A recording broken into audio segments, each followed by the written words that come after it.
the most important thing, it seems to me, about this, in terms of war in general and the Civil War in particular, is that Clausewitz, this philosopher of war, said that all wars enter into a Wechselwirkung, ratcheting up. Your side offends us, we offend back. Outrage is built on top of each other, and we demonize the other side and claim that we're right and we can do anything to slay the enemy. One of the most amazing things in our history is that Abraham Lincoln deliberately ratcheted down, not ratcheted up. He wrote not only his own speeches, but other members of his administration, because he wanted to get it right. And he wrote the Fast Day Proclamations. And the Fast Day Proclamations in the Civil War are amazing documents, because he said, in war, outrages are committed by both sides. We must repent for these and pray that we'll stop. The amazing thing is that Senator Mark Hatfield, during the Vietnam War, entered a document into the Congressional Register saying that we must repent for what we've been doing in Vietnam, and he was attacked. You're not supporting the troops. You're not American. And then he revealed that he was just quoting Lincoln. Yeah. He's one of the few who was able to ratchet down rather than ratchet up. It's interesting, the linking and the dangerous linking of patriotism with godliness, because you write about the movement in the Civil War to rewrite our godless constitution, declaring America a Christian nation, since in wartime the protection of God was needed. And as you pointed out, this was when In God We Trust was put on our money, and in the Cold War under God. But the irony, it seems, and you write eloquently in this, that the Civil War didn't cleanse us. It ushered in the Gilded Age with luxurious excesses and political corruption, with a kind of terrible piety of the pious rich pacifying the poor with religion. Follow the money. The way that Dwight Moody was able to make revivals big business, and got great words of comfort from his wealthy supporters, because sin was not societal, it was personal, and drunkenness led to poor job performance. This amazing quotation from Moody, what of the 10-hour day? The 8-hour day was still far off. Moody says, he's preaching, he says, get something to do. If it's for 15 hours a day, all the better. For while you are at work, Satan does not have so much chance to tempt you. If you cannot earn more than $1 a week, earn that. That is better than nothing, and you can pray to God for more. And then he said, I don't see how a man can follow Christ and not be successful. So there was that kind of... Yeah. And Billy Sunday, you write about the triumph of anti-intellectualism, but at the same time, the ability to blunt reform. And that, for me, I'm trying to see, when you talk about the balance of I can't see actually always how the enlightened side needs the balance of the evangelical side, because the evangelical comes off, until you get to Niebuhr, I think. Yeah. The evangelical side comes off pretty badly. Well, there was reform in that period, the whole of the Young Men's Christians Association and Salvation Army, etc. There was a lot of reform religion, but that idea of success, that you are going to succeed if you are godly, that's also a heritage from the Puritan days, that if we are chosen by the Spirit, we are the visible saints. We are the ones who will succeed. But that was not so much a continuation of the Civil War. In most of our wars, there has been a great surge of bellicosity and a great cutting of corners of the Constitution in all the wars, in the Revolution, 1812, etc. But after each of the wars, there has been a relapse. There's been a somewhat of a return to the constitutionality. After World War II, when we interned the Japanese, we stopped doing that and tried to pay them recompense, inadequate. In the Civil War, there was the lifting of habeas corpus, that was returned. what's happened today is that after World War II, we never really went back to normality because we went right into the Cold War. And the secrecy and the clearances and all of the things that were brought in as war measures were continued. And right after the Cold War, we went into this war on terror. So that one of the reasons, it seems to me, that we've had so much evangelical and other authoritarian frenzy is that we've been in a state of war for half a century. Yeah. One of the things that intrigued me, and we're going to open it up for questions very soon, is that there's a whole section on the book called the Karl Rove era.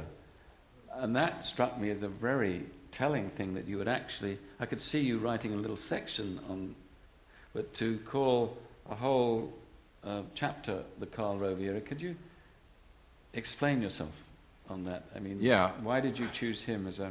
Well, he was the one who realized when his patron was governor of Texas that the way to use the religious right was to appeal to its religious components. And he brought together right-wing Catholics, right-wing Protestants, and right-wing Jews, and did it right from the beginning when Bush was still governor of Texas, and realized that there are certain wedge issues, abortion especially, patriotism, that could make these people combine. And even though they would not be a majority of the population, they would certainly be a majority of the Republican Party. And if you could make the independents enough sedated, this small, very powerful group could control the government. And he went about it in a very deliberate way.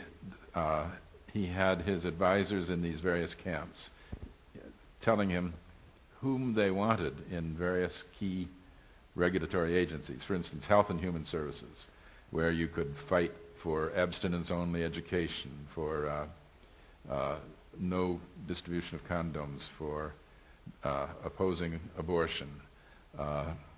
And when people went to Iraq, the staffing of the coalition authority people was done exactly the way it was done in Washington.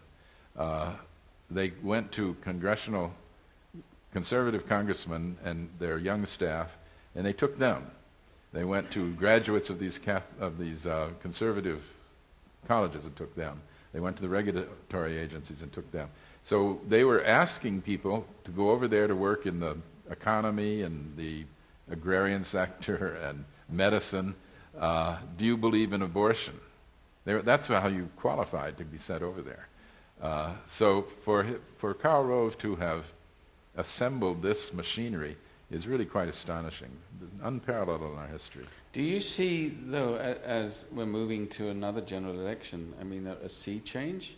Or is it a kind of standoff or civil war? Partly getting right into our own time. I was reading the section when you're talking about the 30s, a time of anarchy and upset in the world after the Depression and so on, and those who admired Hitler and Mussolini. Mussolini was spoken well of by Will Rogers, Thomas Edison, and Andrew Mellon. If ever this country needed a Mussolini, it needs one now, said a senator from Pennsylvania. Walter Lippmann thought we needed a mild dictatorship, and in 1933 went to FDR and told him that. I mean, do you think we're in that kind of mode where people would welcome some kind of dictatorship, however benign, to sort of sort us out and get us on track? No, I don't think so. I think that there's going to be a reaction. The usurpations of executive power are very strong. It's unaccountable on many, many levels. Doesn't account for its money, its advisors. It refuses to submit documents to the Congress. It makes these appointments that evade congressional approval.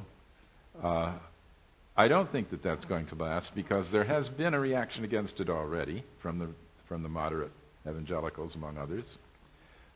There was a great piece in the Chronicle, I think, yesterday, about both Democrats and Republicans and liberals and conservatives have issued a statement that they want all the candidates to sign saying the executive usurpations must stop. Now, one of the things that's promising is that if there is not simply a narrow majority in Congress, but a larger one, and if there is a Democratic administration at the next election, all of this flow of Christian right people into the agencies and the congressional staffs is going to stop. And they're going to be wondering, what are we going to do about this? Because they promised all these young people, come to us and you have a certain job in Washington, and it's been true for the last 8 years.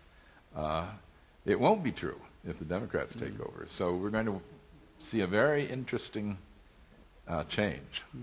The fact, too, is that democracy is very messy, and then there never is a settling. That's what I get from the book, which I, realize is true, but I still wish it were otherwise. I mean, it's my wishful thinking. And my last question is, wonderfully, you plead for our turning to reason and science as the realm of enlightened religion. And I say this again, not too much tongue-in-cheek. What on earth has the other side to commend it? Well, it has a lot. It is democratic. The egalitarianism of America comes largely from the Second Great Awakening. So there is a kind of undergirding there that would challenge injustice. See, the problem with enlightened religion is that it's elitist. And that is challenged and should be challenged by the evangelicals, and it's been successfully challenged at various times. On the idea of democracy being messy, let me quote one of my favorite observations of Gilbert Chesterton. He said, "Democracy is like blowing your nose.